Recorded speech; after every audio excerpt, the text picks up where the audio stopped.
Assalamualaikum warahmatullahi wabarakatuh. Perkenalkan, nama saya Andi Ahmad Faiz dengan NIM E0212111002.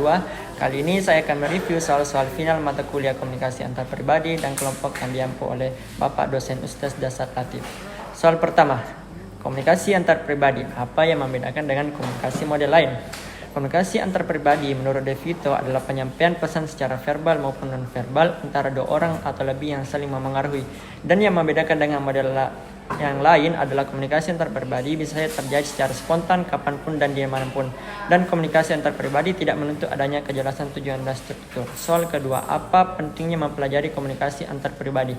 Dengan mempelajari komunikasi antar pribadi dan menerapkan konsep dalam kehidupan sehari-hari, kita akan menemukan beberapa urgensinya. Komunikasi antar pribadi membantu kita dalam perkembangan intelektual dan sosial. Saat kita belajar dengan berbicara dengan orang lain dan orang baru, tidak menutup kemungkinan kita akan mendapatkan informasi dan pengetahuan yang baru dari mereka. Lanjut, komunikasi antar pribadi akan membentuk identitas dan jati diri kita dalam kehidupan sosial. Kemudian sebagai makhluk sosial, kita pasti membutuhkan orang lain dalam kehidupan kita, entah itu buat bercerita atau curhat. Dengan komunikasi, kesehatan mental kita akan terjaga dan terhindar dari mental illness. Soal ketiga, apa saja karakteristik komunikasi antar pribadi?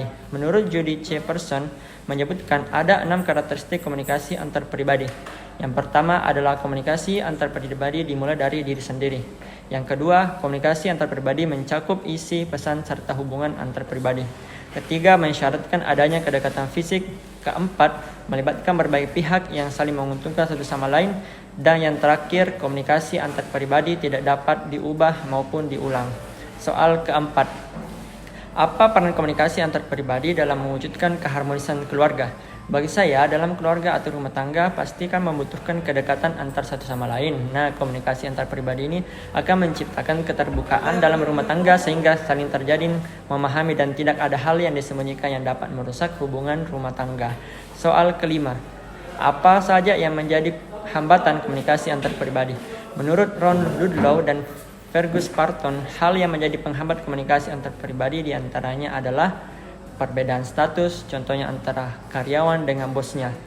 Adanya perbedaan semantik, yakni bahasa antara dua orang yang berbeda bahasa pasti akan mengalami hambatan saat berkomunikasi. Perbedaan cara pandang antara si open-minded dan si close-minded. Gangguan lingkungan fisik seperti kebisingan dan suara lainnya yang mengganggu.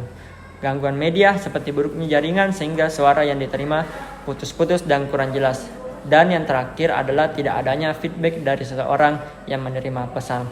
Itulah beberapa penjelasan penting tentang komunikasi antar pribadi. Demikianlah review soal versi saya. Terima kasih. Assalamualaikum warahmatullahi wabarakatuh.